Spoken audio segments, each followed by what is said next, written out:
Hello' students, বহুতো ছাত্ৰ ছাত্ৰীৰ হয়তো ইতিমধ্যে ছামাৰ ভেকেশ্যন ষ্টাৰ্ট হৈছে আৰু বহুতৰে হয়তো হোৱা নাই, অতি সোনকালে হ'ব।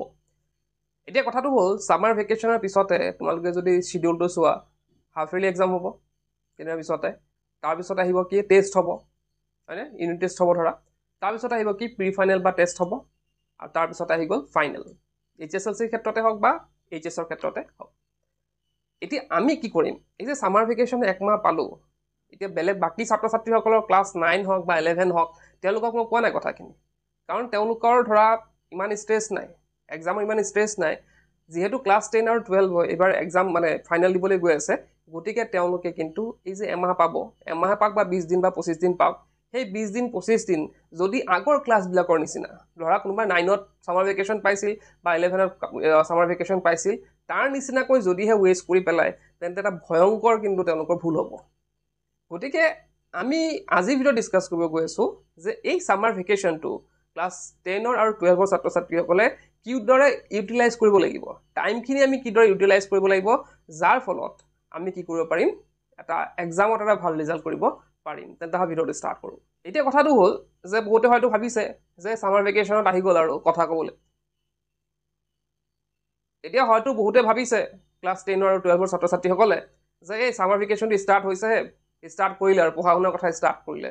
একচুৱেলি ছামাৰ ভেকেশ্যন বাৰু তোমালোকৰ স্কুল কলেজ নাই, তোমালোকে ঘৰত অলপ আৰাম কৰিব পাৰা, অলপ এনজয় কৰিব পাৰা, কিন্তু সেই বুলিয়ে যে কমপ্লিটলি আমি পঢ়াটো বাদ দি দিম, পঢ়াৰ পৰা আঁতৰি আহি যাম, তেনেকুৱা কিন্তু কথা নহয়। আমি যিহেতু স্কুল বা কলেজৰ টাইমটো আমি এতিয়া পাই গৈছোঁ, আমি পাইছোঁ হাতত, হয় না, আমাৰ ইমান দৌৰা দৌৰি নাই এতিয়া, গতিকে আমি পঢ়াৰ টাইমটো অলপ বেছি দিব লাগিব। তাৰ মাজতে অলপ সময় আমি ৰেষ্ট কৰিলোঁ বা আমি অলপ কিবা চালোঁ, মানে মোবাইলে চালোঁ বা ক'ৰবাত খেলিলোঁ, তো সেই অলপ সময় আমি কৰিলোঁ। কিন্তু ছামাৰ ভেকেশ্যন বুলিয়ে যে আমি গোটেইটো পঢ়া বৰবাদ কৰি, মানে পঢ়া নপঢ়ি পেলাই মই জাষ্ট খেলিয়ে থাকিলোঁ বা এনজয় কৰি থাকিলোঁ, তেনেকুৱা নহয়। কাৰণ এতিয়া এনজয় কৰিলে পিছত কিন্তু পস্তাবলগীয়া হ'ব।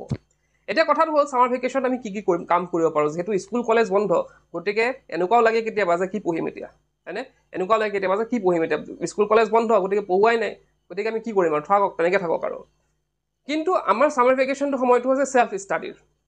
চেল্ফ ষ্টাডিৰ লগতে আমি কিছুমান আনুষাংগিক কামো কৰিব লাগিব। আনুষাংগিক কামখিনি প্ৰথমতে কৈছোঁ, আনুষাংগিক কামত আমি চেষ্টা কৰিব লাগিব, যিহেতু আমাৰ হাফ ইয়াৰলি পিছত আৰু ছামাৰ ভেকেশ্যনৰ পিছত আমাৰ বেছি টাইম নাথাকিব হাতত, পিছত খালি পঢ়াতে যাব। গতিকে আমি ইয়াতে এটা বস্তু ধ্যান দিয়া উচিত, আমাৰ হেণ্ড ৰাইটিং। আমি হেণ্ড ৰাইটিং কিদৰে ভাল কৰিব পাৰোঁ। এটা এক্সামত, এটা ফাইনেল এক্সামত তুমি যদি যা এটা হেণ্ড ৰাইটিং লিখিবলৈ যোৱা, তেতিয়া কিন্তু তোমালোকৰ লেটাৰ মাৰ্কছৰ আশাটো কমি যায়, লেটাৰ পোৱাৰ আশাটো কমি যায়। কাৰণ এটা ভাল হেণ্ড ৰাইটিঙৰ ভাল হেণ্ড ৰাইটিং মানে এটা কথা কওঁ যে ভাল হেণ্ড ৰাইটিং মানে খুব ধুনীয়াকৈ লিখিব লাগিব তেনেকুৱা নহয়, স্পষ্ট হেণ্ড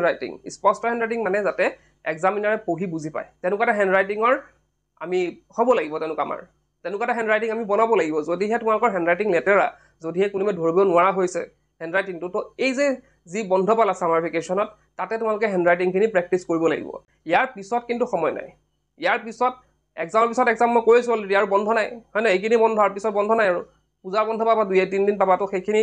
হেণ্ড ৰাইটিং প্ৰেক্টিচ কৰি 2-3 দিনত একো কৰিব নোৱাৰিবা। গতিকে এইটোৱে সময়, মানে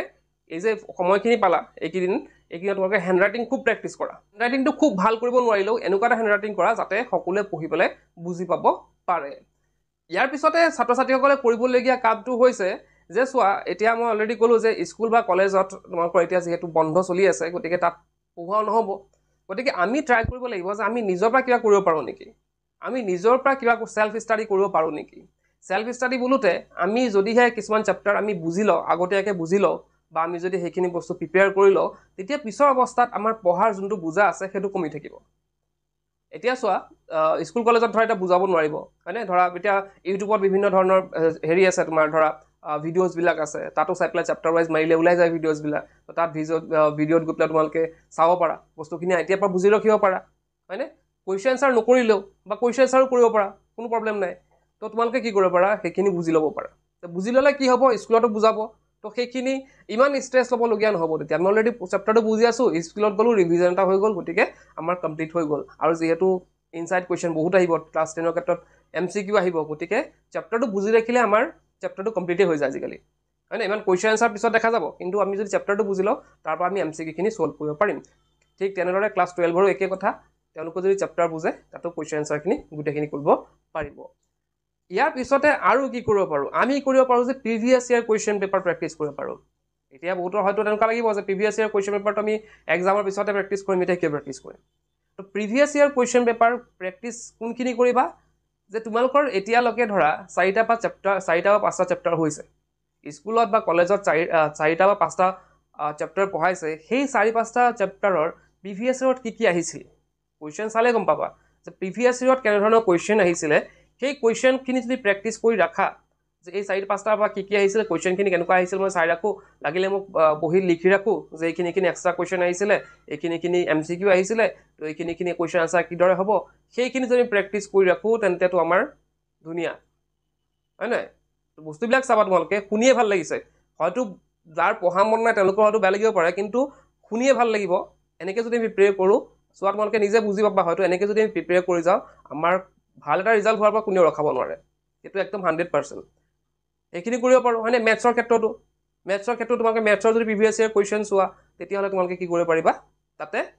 প্ৰিভিয়াছ ইয়াৰ কুৱেশ্যন চাই পেলাই তাৰপৰা কিদৰ কৰিব লাগে সেইখিনি তোমালোকে সেইখিনি প্ৰেক্টিছ কৰিলা সেইটো চেপ্টাৰ বা কি আহিছিলে আৰু মেথছ এতিয়া ধৰা ইনচাইড কুৱেশ্যন বহুত আহিব দেখিছা যোৱাবাৰ তো সেইখিনি যদি প্ৰেক্টিছ কৰা তথাপিও তোমালোকৰ বহুত কিন্তু হৈ যাব আৰু এটা কথা আৰু এটা কৰিব পাৰি কি test paper previous year test paper যদি পাই যোৱা তেন্তে আৰু ভাল টেষ্ট পেপাৰ তোমালোকৰ কি আহিছিল কুৱেশ্যন পাৰ্টিকুলাৰ চেপ্টাৰ 4-5টা চেপ্টাৰ সেইখিনি যদি পাই যোৱা সেইখিনিতো আৰু ধুনীয়া সেইখিনি কৰিব পৰা তো আমাৰ তাত এটা লাষ্ট ইয়াৰ টেষ্ট এক্সামৰ পিছত ইংলিছৰ এখন ই-বুক বনোৱা হৈছিলে য'ত তোমালোকৰ MCQখিনি চল্ভ আছে টেষ্ট পেপাৰ আছে ইয়াতে তো ইয়াতে প্ৰায় 20খনমান ইয়াতে তোমালোকৰ কুৱেশ্যন পেপাৰ পাই যাবা ইংলিছৰ আৰু তাতে কি থাকিব যোনখিনি MCQ আছে সেইখিনি চল্ভ থাকিব তো এইখনো তোমালোকে বাই কৰিব বিচাৰিলে ডেছক্ৰিপশ্যনত লিংক মানে গোটেই ডিটেইলছত দিয়া আছে তাত চাই পেলাই তোমালোকে বাই কৰিব পাৰা আমি কি কৰিব পাৰোঁ যে যোনখিনি আমাক পঢ়ালে সেইখিনি আমি ৰিভিজন দিব পাৰোঁ যি 4-5টা বা 6টা চেপ্টাৰ হৈছে সেইখিনি আমি বন্ধ শেষ হোৱাৰ আগে আমি আৰু ৰিভিজন দিব পাৰোঁ তো ৰিভিজন দিলে কি হ'ব সেইখিনি আমাৰ পিছৰ অৱস্থাত এটা ৰিভিজন হৈ থাকিলে কি হ'ব পিছৰ অৱস্থাত এইখিনিতে আকৌ ৰিভাইজ কৰি থাকিব নালাগে তো আমি যিমান পাৰোঁ এই যে ছামাৰ ভেকেশ্যনত আমি যিমান পাৰোঁ আমাৰ কামখিনি আমি কমাই থ'ব লাগিব যিমান পাৰোঁ আমি কামখিনি কমাই থ'ম যে পিছৰ অৱস্থাত এইখিনি কৰিব লাগিব গতিকে মই এতিয়াই কৰিম ছামাৰ ভেকেশ্যনতে কৰিম পিছত নকৰোঁ আৰু যেনেকৈ মই ক'লোঁ হেণ্ড ৰাইটিং প্ৰেক্টিছখিনি পিছত কৰাতকৈ এতিয়া তোমালোকে কৰিব চেষ্টা কৰা তাৰোপৰি আৰু কি কৰিব পাৰা তোমালোকে ৱৰ্ডবিলাক ইংলিছৰ ৱৰ্ড মিনিংবিলাক চাব পাৰা ইম্পৰ্টেণ্ট তোমালোকৰ যোনবিলাক ফৰ্মুলাছ আছে সেইখিনি চাব পাৰা তো ৱৰ্ডবিলাক যোনবিলাক ইংলিছৰ বা অসমীয়া বহুতৰ অসমীয়া ৱৰ্ড মিছ হৈ যায় আৰু এটা কথা ইয়াতে পাহৰিছোঁ তো ইংলিছ আৰু অসমীয়াৰ ক্ষেত্ৰত তোমালোকৰ যোনবিলাক ধৰা লিটাৰ ৰাইটিং আছে ৰিপৰ্ট ৰাইটিং আছে এছে আছে হয়নে জব এপ্লিকেশ্যন আছে ষ্টৰি ৰাইটিং আছে অসমীয়াৰ ক্ষেত্ৰত তেনেকৈ ৰচনা আছে পত্ৰ লিখন আছে তো সেইবিলাক বস্তু এতিয়া কৰা পিছলৈ এইবিলাক বস্তু চোৱা এইবিলাক কোনো শিকাই নিদিয়ে তোমালোকক যে এইখিনি কৰ সেইখিনি তোমালোকে নিজে যোগাৰ কৰি কৰিব লাগিব গতিকে সদায় যদি তোমালোকে এটাকৈ এতিয়া আজিকালি ষ্টৰি পঢ়ি ভালেই লাগে আমাৰ হয়নে ক্লাছ 10ৰ কথা কৈছোঁ তো ষ্টৰি পঢ়ি আমাৰ ভালেই লাগে গতিকে আমি কেইদিনত যদি সদায় এটা ষ্টৰি পঢ়ি যাওঁ সদায় ষ্টৰি এটা পঢ়িলে কি হ'ব 20 দিনত 20টা ষ্টৰি পঢ়িলোঁ হয়নে তো তেনেকৈ যদি আমি কৰি যাওঁ তেতিয়া কি হ'ব আমাৰখিনি বহুতখিনি কিন্তু আমাৰ আগুৱাই থাকিব সেইখিনি ধৰা জাষ্ট চোৱা এইখিনি কৰোঁতে বেছি সময় নালাগে যোনখিনি কথা ক'লোঁ সেইখিনি কৰিবলৈ কিন্তু বহুত সময় নালাগে তোমালোকে পঢ়িবও পাৰিবা তোমালোকে খেলিবও পাৰিবা তোমালোকে বাকী যিবোৰ ক'ৰবাত যদি ফুৰিবও পাৰিবা তো এইখিনিয়ে কৰা এইকেইদিনত ছামাৰ ভেকেশ্যনত টাইমটো একেবাৰে ৱেষ্ট নকৰিবা যিমান পাৰা সেইখিনি কাম কৰি যোৱা তো এইখিনি আছিল আজিৰ ভিডিঅ'ত ক'বলগীয়া আজি ভিডিঅ'ত থাকি কৰি কি পাইছে